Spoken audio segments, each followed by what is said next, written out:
அந்நியார் வந்து பேசுனாங்க. ஏன் அவங்க சம்பாதிச்ச பணத்தை வந்து கள்ளச்சாராயம் போய் குடிச்சிட்டு அவங்க ஏன் 10 லட்சம் கொடுக்கணும்? அவங்களுக்கு தெரியும் இல்லையா, குடும்பத்துக்காக அவங்க கஷ்டப்படுறாங்க. பிள்ளைங்க நம்ம எந்த நிலையில இருக்கோம் அப்படின்னு நமக்கு தெரியும்.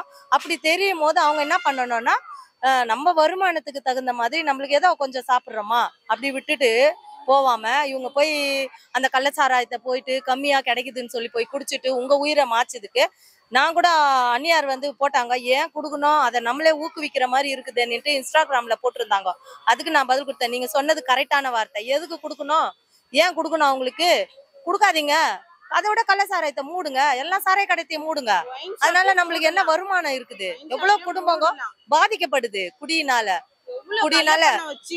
எவ்வளவு குடும்பங்க பாதிக்கப்படுது, பிள்ளைங்க படிக்க முடியாம போகுது. அதனால அத முதலமைச்சர் ஐயா வந்து அவரு எல்லாம் பண்றாரு, எல்லாருக்கும் எல்லா உதவியும் செய்யறாரு. இது வரைக்கும் யாரும் அந்த மாதிரி எடுக்கல.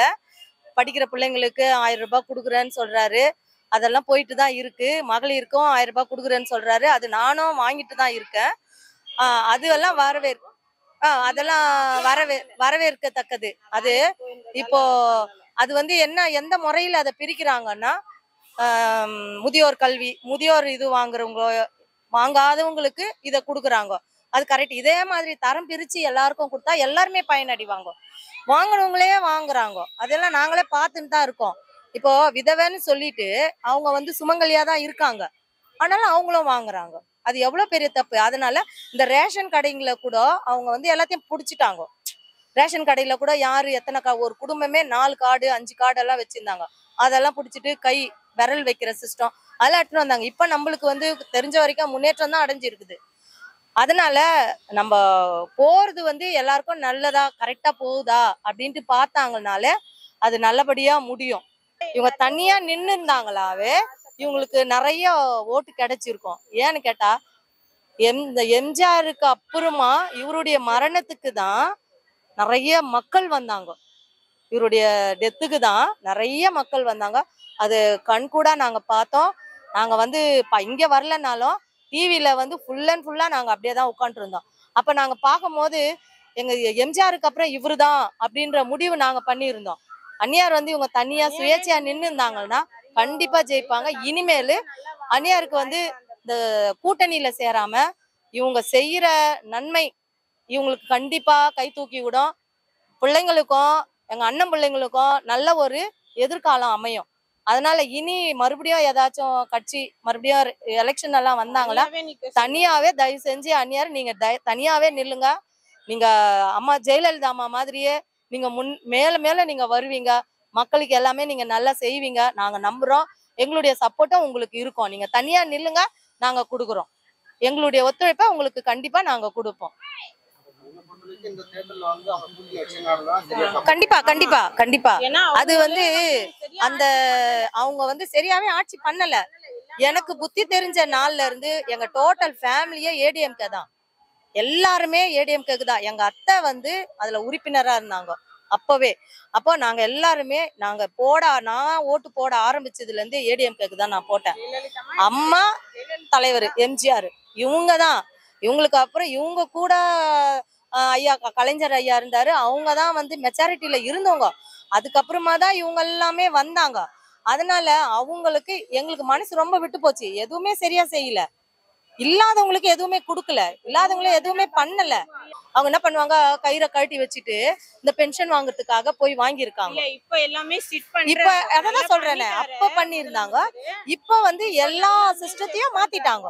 எல்லாமே மாத்திட்டு எல்லாமே கரெக்டா வந்து யார் யாரு என்னென்ன பண்றாங்க. இப்போ விதவை பென்ஷன் வாங்குறவங்களுக்கு மகளிர் பென்ஷன் கிடையாது, 1000 ரூபாய் போடுறது கிடையாது. கணவனால் கைவிடப்பட்டவங்களுக்கு 1200 ரூபாய் கொடுக்குறாங்க. அது வாங்குறவங்களுக்கு இந்த 1000 ரூபாய் கிடையாது. அப்படிதான் இருக்கணும்.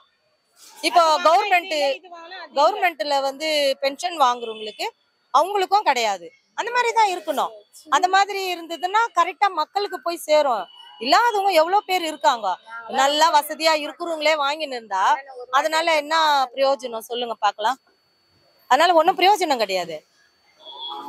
இதெல்லாத்தையும் தேடி கண்டுபிடிக்கணும். அதுக்குதான் எல்லாரையும் ஒரு இலாக்காவுக்கு ஒரு அமைச்சர்களை ஏற்படுத்திருக்காங்க. அவங்கள பிடிங்க முதல்ல.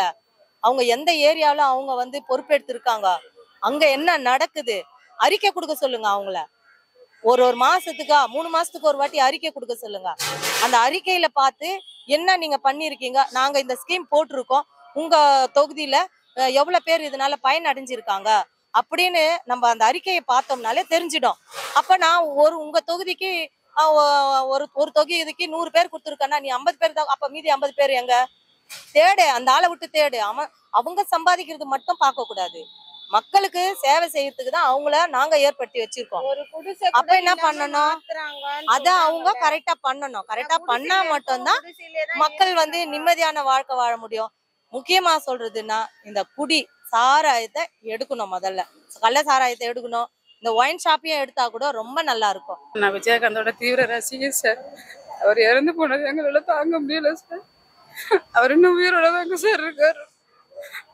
அவர் இன்னும் இறந்து போனதை நம்ப முடியல சார். எனக்கு அதுக்கு என்ன பேசுறதுன்னு தெரியல சார். அவர் மாதிரி ஒரு நல்ல மனுஷனை பார்க்கவே முடியாது சார். இந்த உலகத்துல இருந்து பிறக்கிறது கஷ்டம் தான் சார். கும்பகோணம் சார், நாங்க கும்பகோணத்துல இருந்து வரோம் சார். ஆமா சார், அவரை பார்க்கணும், அந்த சமாதிக்கு வரணும்னு ரொம்ப நாள் ஆசையா இருந்தேன் சார். இன்னைக்கு வந்து பார்க்கணும், எனக்கு ரொம்ப சந்தோஷமா இருக்கு. எனக்கு அவர் இறந்து போனது எனக்கு ரொம்ப, அன்னைக்கு ஃபுல்லா நான் சாப்பிடவே இல்லை. அவர் இறந்த அன்னைக்கு ஃபுல்லா அழுதுகிட்டே தான் இருந்தேன். நான் ஒரு கடையில வேலை பார்க்குறேன். அந்த கடையில அன்னைக்கு ஃபுல்லா நான் அழுதுகிட்டே தான் இருந்தேன். எல்லாரும் கடைக்கு வர்றவங்களாம் கேட்டாங்க, அழுகாதீங்க அழுகாதீங்க அப்படின்னு. என்னால அழுகை அடக்கவே முடியல. அவர் ஒரு சுயநலமற்றவர் சார். அவருக்காக மட்டும் அவர் வாழ்ந்ததே கிடையாது சார். மக்களுக்காக நிறைய நன்மை பண்ணியிருக்காரு. நிறைய நன்மை மக்களுக்காகவே வாழ்ந்தார் சார். அவர் எல்லாருக்கும் நல்லது பண்ணியிருக்காரு சார். அவர் அன்னதானம் பண்றதுல அவர் மாதிரி யாராலையும் முடியாது சார். Thank you sir. ஆமா சார், அவர் நடிகர்னு மட்டும் இல்லை சார், அவரோட குணத்துக்காகவே பிடிக்கும் சார் எங்களுக்கு. அன்னதானம் பண்றது அது ஒன்னே பத்தாதா சார்? ஏழை எளியவர்களுக்கு சாப்பாடு போடுறது, சாப்பாடு கஷ்டப்பட்டா அவங்களுக்கு உடனே ஒரு பண உதவி பண்றது, சாப்பாடு போடுறது, அது அவர் இருக்கும்போது தெரியல சார். அது அவரோட அருமை தெரியல யாருக்கும். இப்பதான் எல்லாரும் உணர்றாங்க. கண்டிப்பா சார், இனிமே ஒரு நல்லது நடக்கும் சார். இப்பதான் அவரை பத்தி எல்லாரும் புரிஞ்சுக்கிறாங்க. அவர் இறந்து போனதுக்கு அப்புறம் தான் எல்லாருமே அவரை பத்தி நல்ல குணங்கள்லாம் தெரிஞ்சுக்கிட்டு இனிமே ஒரு நல்லது நன்மை நடக்கும் சார் இந்த தமிழ்நாட்டுக்கு. நான் அவர் தொகுதியில நிக்கிறாரு, எலெக்ஷன்ல நிக்கிறாருன்னு தெரிஞ்சோடனே நான் சொல்லிட்டு தான் என் பிள்ளைங்கள்ட்ட, நான் என்னோட ஓட்டு அவருக்கு தான், விஜய பிரபாகருக்கு தான். ஆனா என்னோட ஓட்டு அவருக்கு தான் விழுகணும்னு எனக்கு ஆசையா இருக்கு. ஆனா அவரை ஜெயிக்க வைக்கணும். அவர் விஜயகாந்த் சார் மாதிரி அவர் நல்ல செய்வார்னு எனக்கு நம்பிக்கை இருக்கு சார். அவர் ஜெயிச்சு வந்தாருன்னா அப்பாவோட குணம் பிள்ளைக்கு இருக்குல்ல சார், கண்டிப்பா இருக்கும் சார். அது செய்வாங்க சார். விஜயகாந்துக்காக கண்டிப்பா அவங்க பையன் ஜெயிப்பாங்க சார். Thank you sir.